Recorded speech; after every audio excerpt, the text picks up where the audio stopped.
Dr. Larry Palevsky. Is Dr. Larry Palevsky here? Thank you, sir.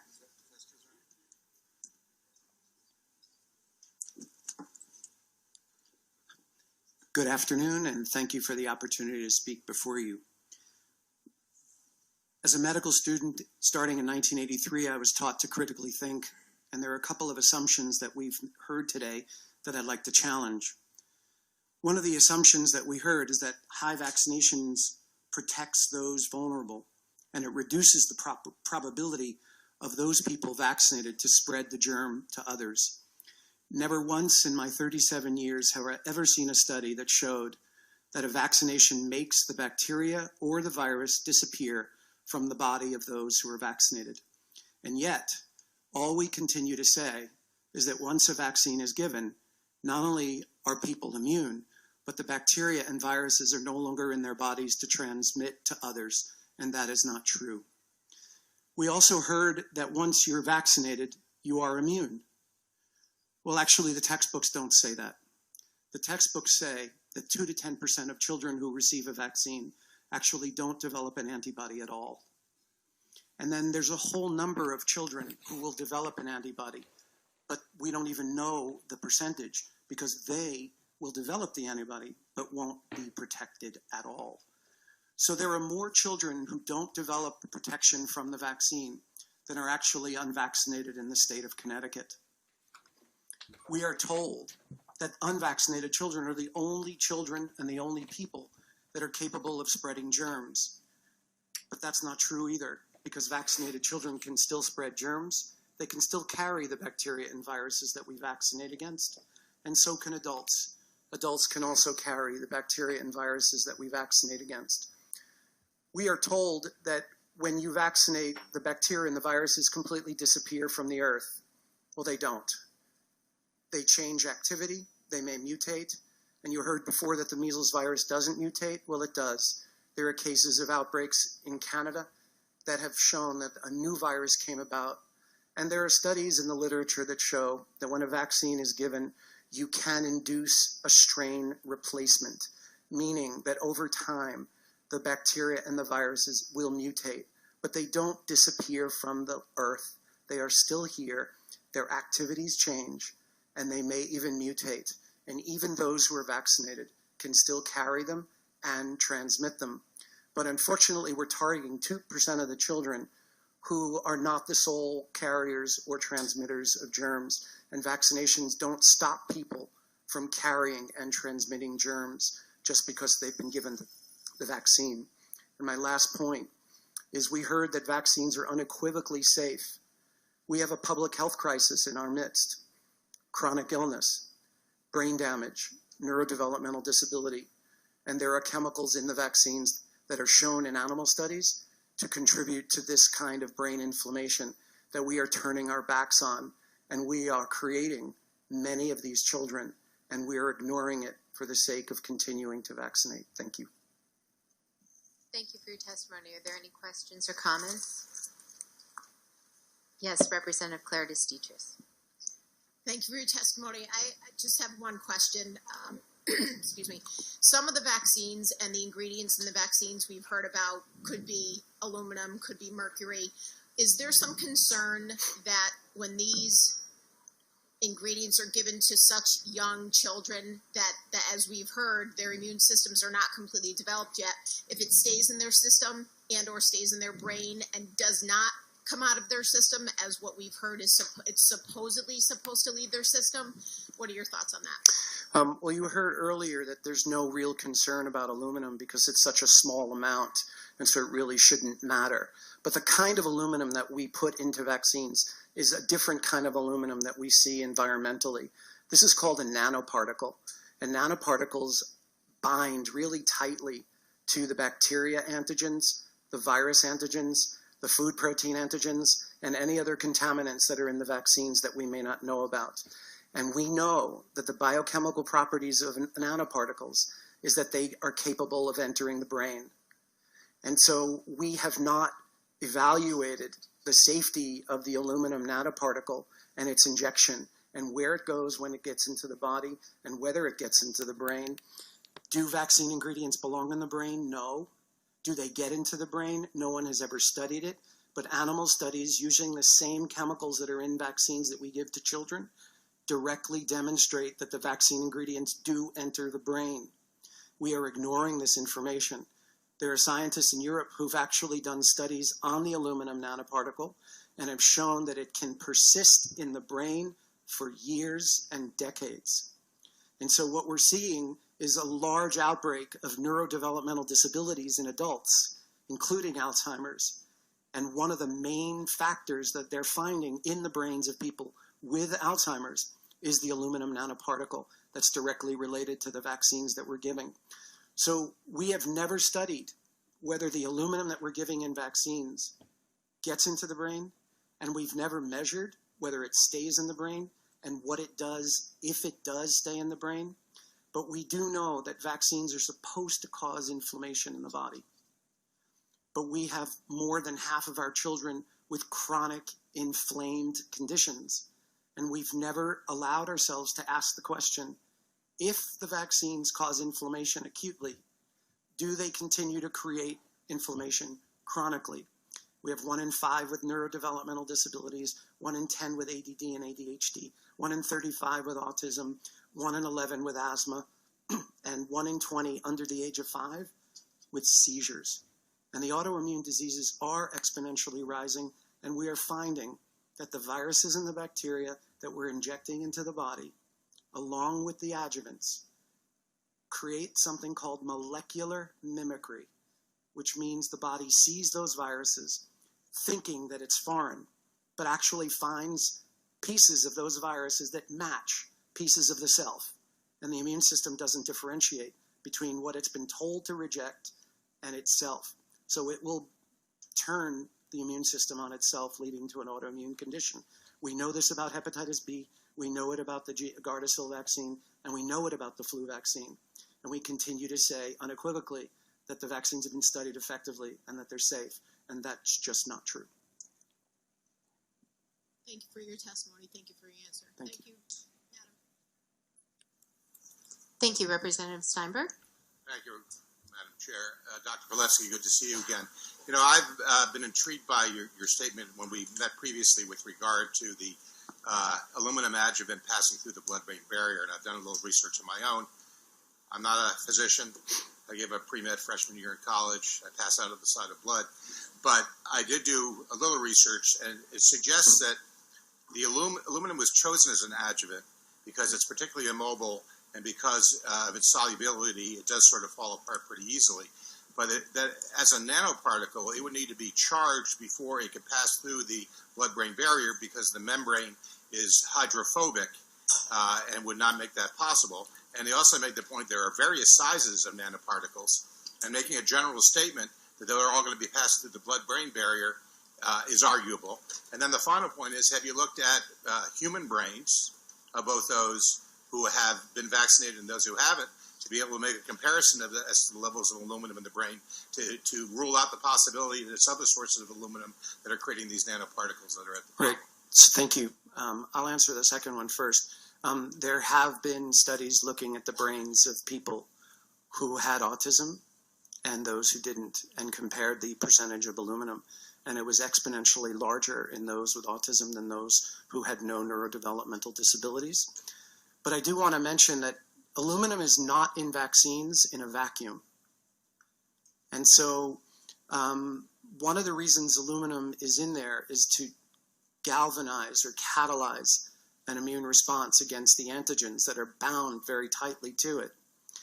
But in every vaccine where you see an aluminum nanoparticle, it is accompanied by polysorbate 80, which is an emulsifier. And an emulsifier can go through both water and fat materials. And any of the experts that I've ever asked, why is polysorbate in the vaccine? They have said, quote, to help disperse the vaccine material away from the vaccine injection site. So polysorbate 80 is known as an emulsifier. It's also used by drug companies to bind to drugs to assist drug delivery into the brain. So polysorbate 80 can pass through the brain, and when it binds very tightly to aluminum. And in animal studies, when using drugs bound to nanoparticles, bound to polysorbate 80, you massively increase drug penetration into the brain than if you didn't have the polysorbate 80 alone.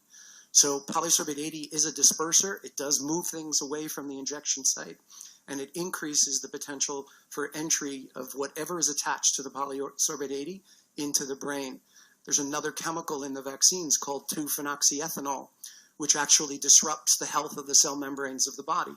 It's well known to be a detergent in that respect, and yet we don't study it to see what it does when it's injected into the body and whether it actually changes the cell membrane that would allow almost anything from the vaccine or even from the bloodstream to enter into cells or enter into the brain. And we know that aluminum as a nanoparticle can destroy mitochondria. And mitochondrial disease is one of the basic pathophysiological findings in people with chronic inflammatory conditions. We also know that the aluminum nanoparticle can destroy the waste product removers of the cells. Those are called the lysosomes. Those aluminum nanoparticles that can destroy the lysosomes change the way the cells remove wastes and inflammation. Therefore, you are increasing the potential for chronic inflammatory conditions. Polysorbate 80 can go right through the cell membrane. 2-phenoxyethanol can destroy the cell membrane and allow material to go in, and anything bound to the aluminum can still go into areas where it shouldn't go in. And so when you hear millions of parents, it's not even hundreds of thousands, but when you hear millions of parents saying, my child was fine and then deteriorated pretty badly, and you have millions of parents hearing from their physician, that had nothing to do with the vaccine, but the parents saw it right in front of them. It's our job to say, is there something in the vaccines that actually can penetrate the brain, that can disrupt the mitochondria, that can destroy the lysosomes, that's doing this? Because it can, and it most likely is, and we're refusing to look at it. And these families are real. Let me get back to the original question. Sorry for interrupting. Sure, no. You mentioned the surfactant, which seemed to be a very important part of the ability to pass the blood-brain barrier. And again, I'm just reading here.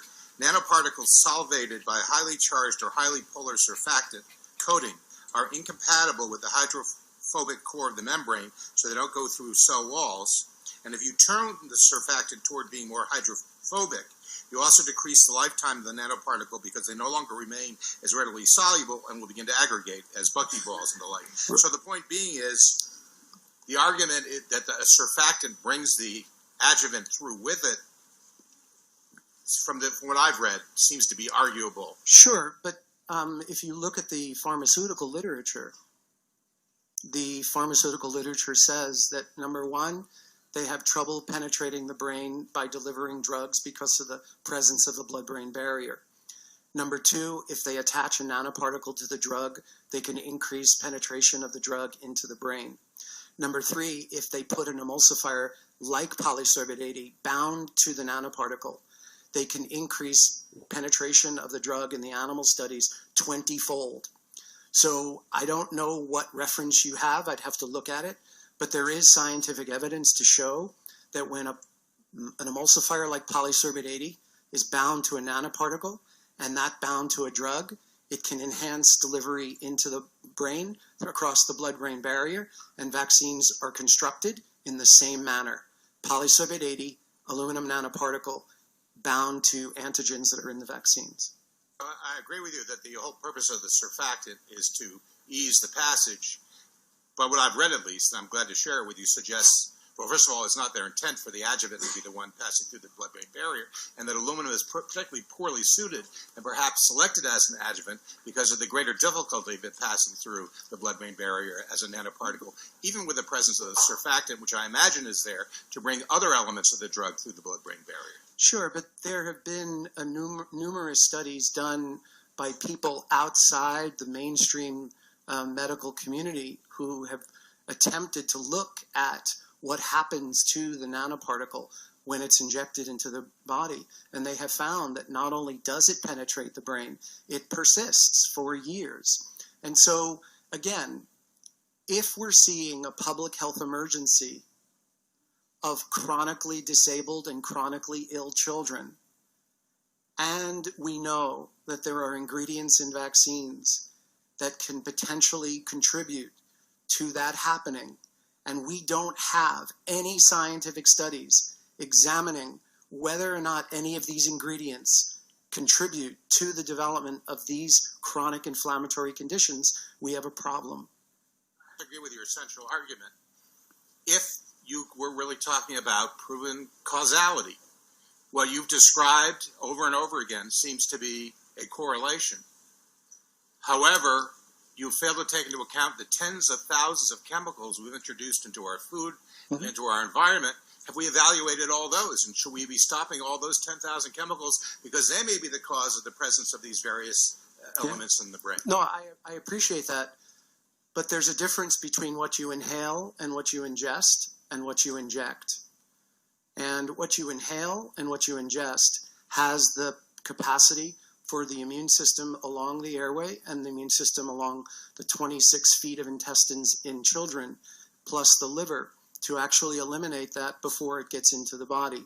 But when you deliver it through an injection, 100% of it gets in, and it's never been studied as to what happens to it and whether or not it stays in the body, and what it does when it stays in the body, and what does it bring with it, especially since we know that there are contaminants in vaccines, like foreign cells, like foreign DNA. I mean, in 2005, the FDA reported that they knew that there was foreign DNA in the vaccines, and they didn't study it at all. But they did make a side note and say, well, we don't know if it's going to cause any damage, and it could, but we're just going to tell you what the amount that's legal for being in the vaccine. So we don't know everything that's attached to these nanoparticles. We assume that when you inject the vaccine, it's not going to hurt you. We also assume that it's going to give you immunity, and neither of those is true. I'm still focused on the fact that we do know that many chemicals in our environment are carcinogenic, are endocrine disruptors, that have any number of other create mutations and the like, and those are not injected. So many of those things are present that end up in our bloodstream because they've been ingested or through other means. I'm just not quite sure I can buy your argument this is all because of vaccines, because you've noticed some of these incidents when there are all these other factors in our environment that coincidentally have been introduced along the same time frame as vaccines that could equally, if not more likely, be involved given their pure number of them involved. I appreciate that question. The fact of the matter is that vaccine ingredients have never been tested for mutagenicity or carcinogenicity. And there are actually statements in the package inserts that say that this product has never been tested to see whether it causes mutations in the DNA or whether it causes cancer. So you're right. I think we should be equally concerned about the injection of these materials. But I'll say that in over 21 years of actually watching the health of vaccinated children in the same community as the health of unvaccinated children, I don't see nearly as many chronic inflammatory conditions in those who are unvaccinated as I do in those who are vaccinated. And a colleague of mine is currently engaged in a wonderful study looking at the health outcomes of fully vaccinated children, partially vaccinated children, and unvaccinated children.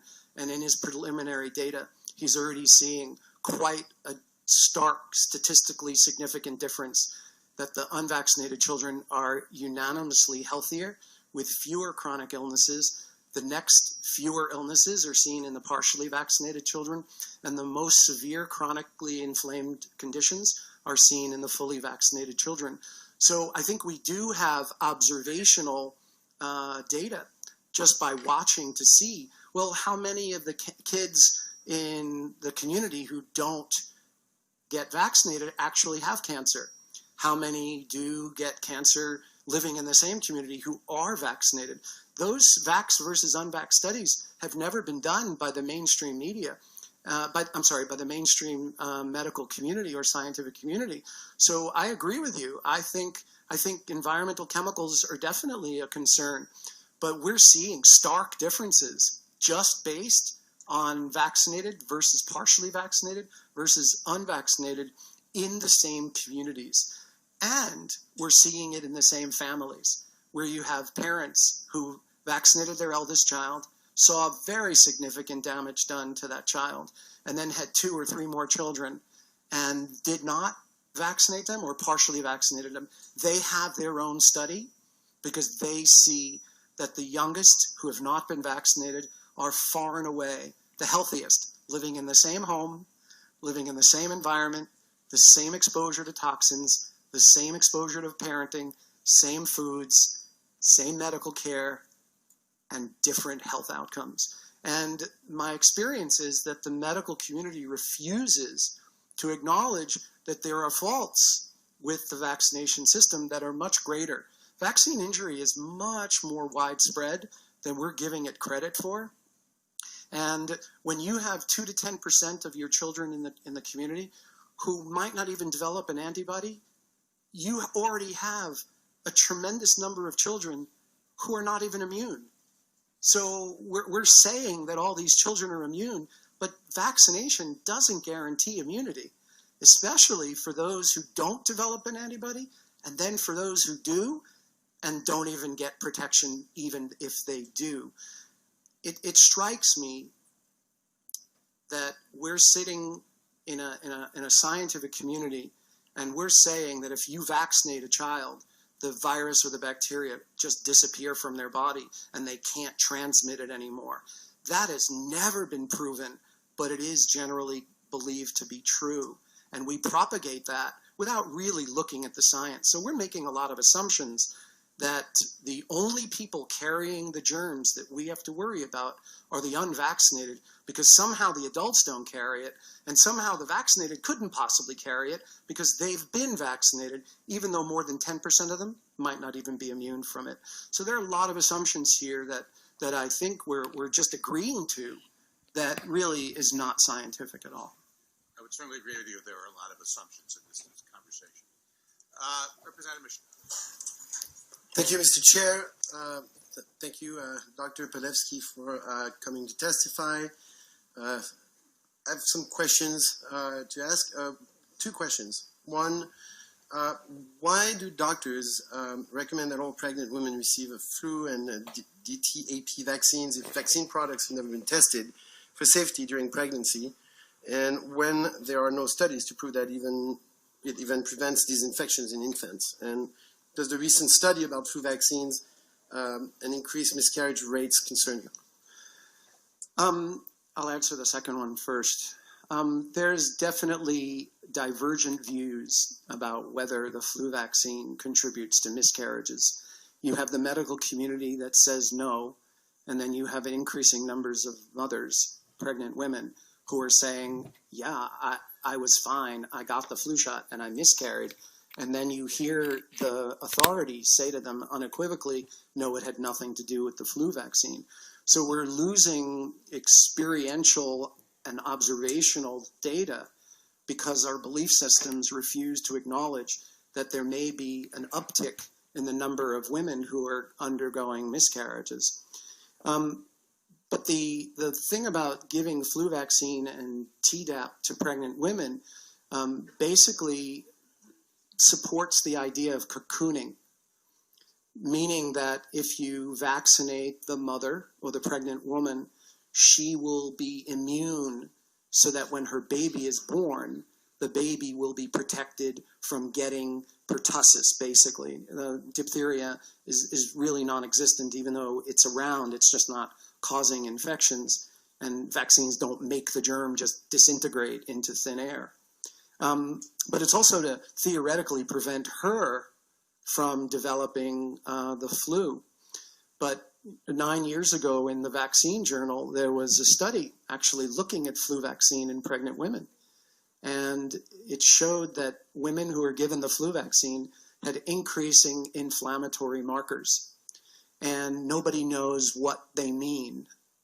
But yet you have literature that demonstrates that babies that are exposed to increasing inflammation in utero have increasing incidence of schizophrenia and mental health disorders by teenage years.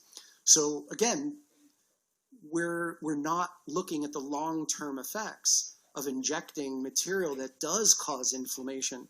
And then again, if it does cause inflammation, how chronic is that inflammation? Does it persist? And then when you re-vaccinate and get further exposed to other factors in your environment that stress you, are you creating a downhill effect of further disease?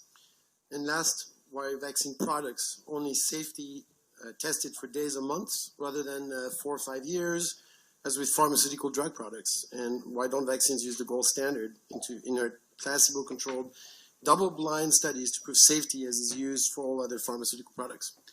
So I do want to say that you heard before that vaccines are double-blind, randomized, placebo-controlled study, but they're not. And I would love to have the opportunity to work through the scientific literature to show that not one ingredient in vaccines has ever been injected into a group of kids with a control group that's given a placebo. That's never happened. But vaccines are not considered under the same standards of medicines. They're considered biologics. And the vaccine industry has adopted and given permission to not study vaccines the same way medicines are studied. They also have said publicly that it's unethical to keep children unvaccinated during a study. So that's why they say we don't see studies looking at 4 weeks, 8 weeks, 12 weeks, 6 months later.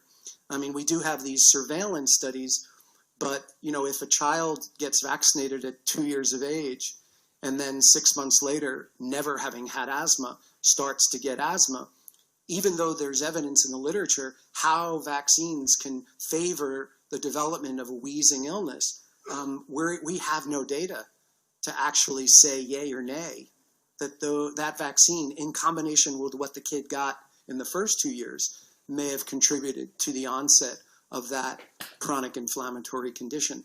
So we are demanding that the proper safety studies be done, and we are told that they won't be, because we can't leave children unvaccinated for any length of time.